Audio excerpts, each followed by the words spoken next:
Bueno, para empezar, me parece que lo básico es decir que al gobierno de Mauricio Macri se le hace imposible escapar la vieja regla argentina de que el peor problema político siempre es económico. Claramente, el principal problema político que hoy tiene el gobierno es la resolución de la inflación, más allá de la circunstancia esta de las tarifas, y sobre todo la eficiencia con la que está logrando resolver la cuestión económica, principalmente, insisto, con la cuestión inflacionaria.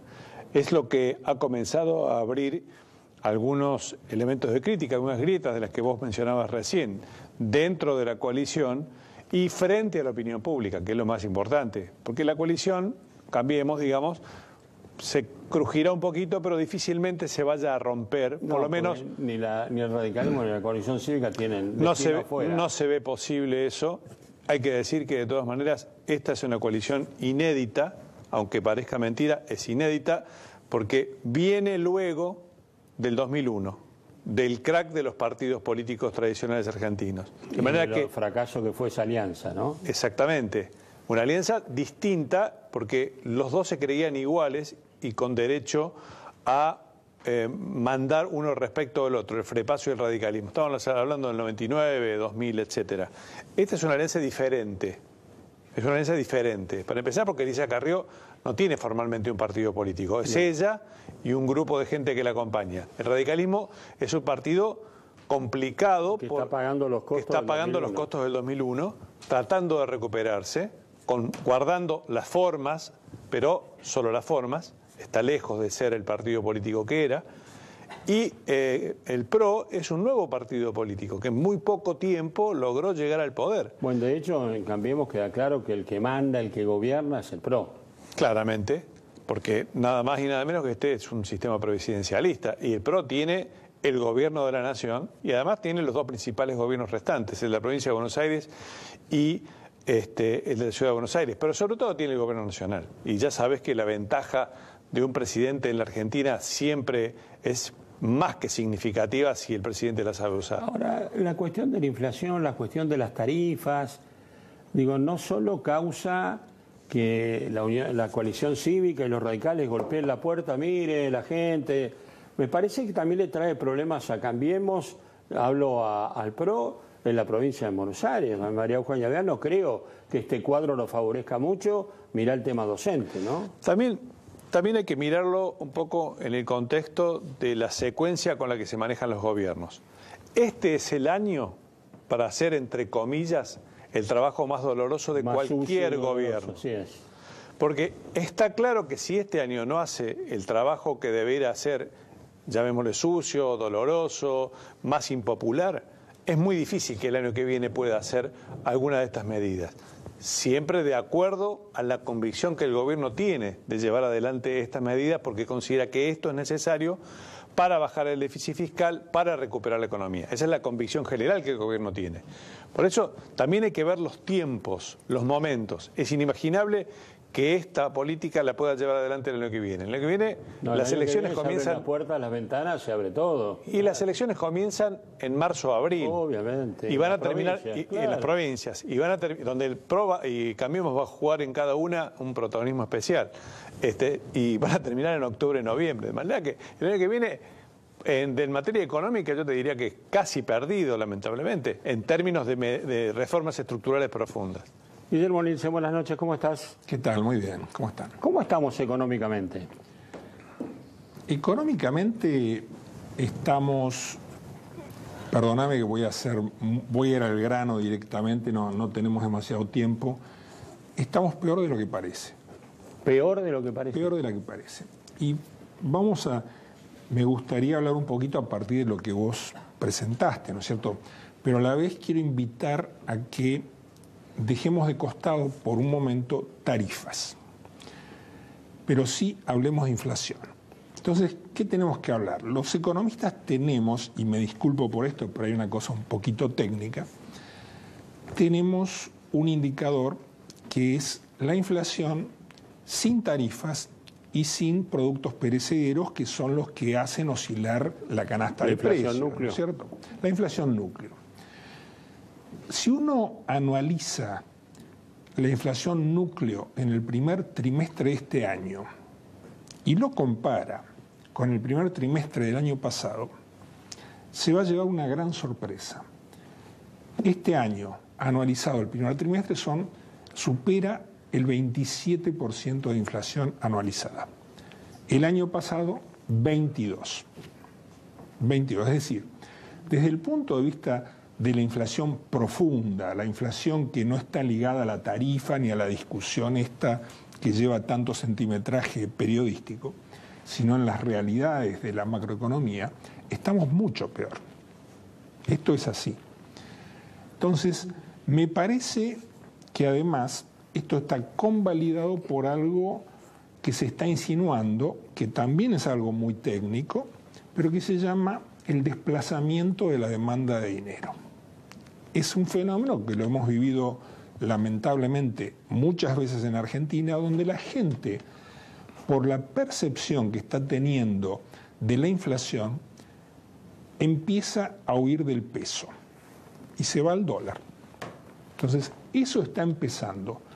Hay una caída en algunos indicadores monetarios de cierta importancia, como M1, y M2, que no crece tanto como debería crecer. Todo esto combinado con un nivel de actividad que va a ser muy bajo. Va a ser muy bajo, este año va a estar en 2,2 aproximadamente. Es temprano decirlo, pero... Hablamos del crecimiento. Hablamos de crecimiento. El crecimiento va a ser muy bajo. Más bajo que el del año pasado. Más bajo que el del año pasado. Va a ser 2,2, 2,1, 2,3. Y es así. Por un lado, se habla mucho, y ya se ha hablado bastante, del tema de la sequía, ¿no es cierto? Pero yo quiero introducir otro elemento que me parece que está siendo soslayado en la discusión pública. Y es lo que técnicamente se llama el crowding out. O sea, el gobierno decidió endeudarse en el mercado interno. Entonces, esto le está quitando capacidad de financiamiento, especialmente a las pymes y también a las empresas grandes argentinas.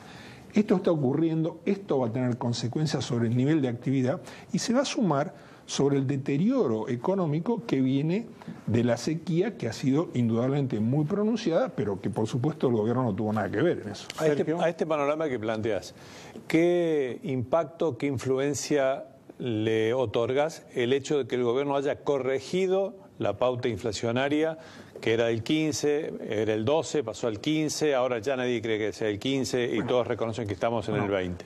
Estás yendo a la médula del problema, lo que yo considero que es la médula del problema. Esto pone en jaque la forma en que el gobierno conduce la política económica. Esta balcanización del Ministerio de Economía, recién vos mostrabas un pedacito de lo que dijo el presidente del Central. El presidente del Central dijo algunas otras cosas en medio de una especie de stand-up donde habló de la sorpresa que tuvo con respecto a las tarifas. Si él tuvo una sorpresa, imagínate nosotros. Si él, que es el presidente del Banco Central, quiere decir que este esquema donde el Ministerio de Economía está balcanizado, el Banco Central está formalmente intervenido desde la conferencia de prensa del 28 de diciembre por el jefe de gabinete, ¿no es cierto? O sea, esto no está funcionando. Y cuanto antes el gobierno se dé cuenta, va a ser mejor para el gobierno y para el país. Ahora, a mí me dicen que Macri no va a nombrar un ministro de Economía. No, yo creo que es así, pero bueno, tendrá que pagar los costos, porque hoy está pagando unos costos muy altos. Bueno, dos exaltos funcionarios de este gobierno, Melconian y Pratgay, piden un ministro de Economía. Sí, indudablemente esto es un problema serio. Pero a mí me parece que está en jaque todo el sistema, cómo está funcionando. Estamos entrando en el tercer año de gestión del gobierno.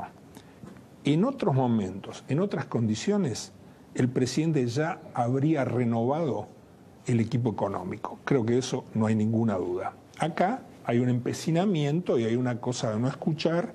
Y bueno, toda esta descripción de lo que pasó con las tarifas, el hecho de que el presidente le pide al radicalismo que venga, pero que no toque nada fiscalmente, cuando en realidad el problema de tarifas es esencialmente fiscal, porque con la tarifa está viviendo el Estado Nacional, el primer claro, socio... digamos que las tarifas tienen impuestos dentro de... Muy altos, claro. Muy altos, exorbitantes. Y el gobierno no quiere renunciar a esos impuestos. No, el gobierno no quiere renunciar a esos impuestos y ahí me parece que hay un error, porque no se puede tener todo, no se puede tener tarifas internacionales y mantener un nivel de presión impositiva local. Sergio. Yo quisiera recordar simplemente que el gobierno ya cambió un equipo económico y lo hizo precisamente porque Prat-Gay, está bien, pero lo hizo precisamente porque Prat-Gay no aceptaba subordinarse a la jefatura de gabinete. Entonces, en aquel momento fue una reafirmación del estilo de que debe haber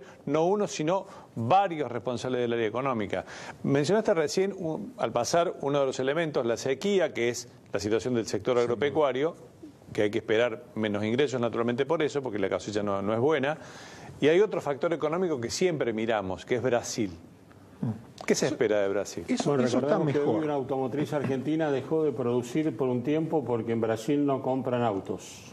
No, Brasil, los indicadores que teníamos, la información que tenía hasta hace muy poco es que había una posibilidad importante de repunte de la economía brasileña. De hecho, el gobierno mismo ha dicho que la caída por la sequía la iba a compensar con el crecimiento brasileño. Hoy está en duda eso. Creo que la economía brasileña no está pasando un momento, no es tan malo como hace 2 años atrás, que realmente había caído en un pozo, pero tampoco es tan bueno. Me parece que de todas maneras algo va a ayudar, pero no en la medida que necesita. Tengamos claro una cosa. La ayuda no viene de afuera, la ayuda viene de las decisiones que tome el gobierno y de las decisiones que tomemos los argentinos. Hay que parar de poner la pelota afuera, no. Acá, si no se toman ciertas decisiones respecto a cómo se hace esto, no tenemos por qué cambiar. Guillermo, la última. Sturzenegger en esa charla dijo también que si en mayo la inflación no cede, como él dice, aumenta la tasa. Lo cual quiere decir, frena la economía. Sí, mira, ahí lo primero, yo creo que fue muy interesante cómo lo dijo Sturzenegger. ¿A quién le estaba hablando Sturzenegger? Porque medio que sonó como que estaba amenazando a alguien. Estaba hablando al gobierno. Estaba amenazando a alguien. Ese no es el rol de un presidente de un banco central. Un presidente de un banco central tiene que tener independencia para resultar creíble. Y tiene que hacer lo que tiene que hacer. Estaba la afirmación de Duhovne días antes que dijo el Banco Central tiene que bajar la inflación y nosotros le damos todo nuestro apoyo, y le tiró un balurdo infernal. Claro. Bueno, pero tengamos en claro, estas cosas no ayudan a que los argentinos tengamos una mejor situación económica. No ayudan. Guillermo, fue un gusto tenerte. Muchas gracias. Ella va a estar con nosotros Julio Bárbaro, que es dirigente de la intervención del PJ. Yo quedé impresionado. Estamos peor de lo que parece, dijo Guillermo Lynch en Economía, ¿no? Sí. Una afirmación complicada, ¿no? Complicada. Inquietante. Sí, sobre todo teniendo en cuenta que, insisto, lo que te dije al principio, el principal problema político del gobierno pasa por la economía, y este es un año en que la evaluación será más importante sobre los resultados que sobre las expectativas que el gobierno pueda generar hacia adelante. Siempre es importante que un gobierno venda expectativas hacia el futuro, pero claramente comienza también a ser evaluado por los resultados que está generando más que por las expectativas y que por la memoria del pasado de la famosa herencia, que sin embargo siempre sigue siendo una herramienta importante para utilizar.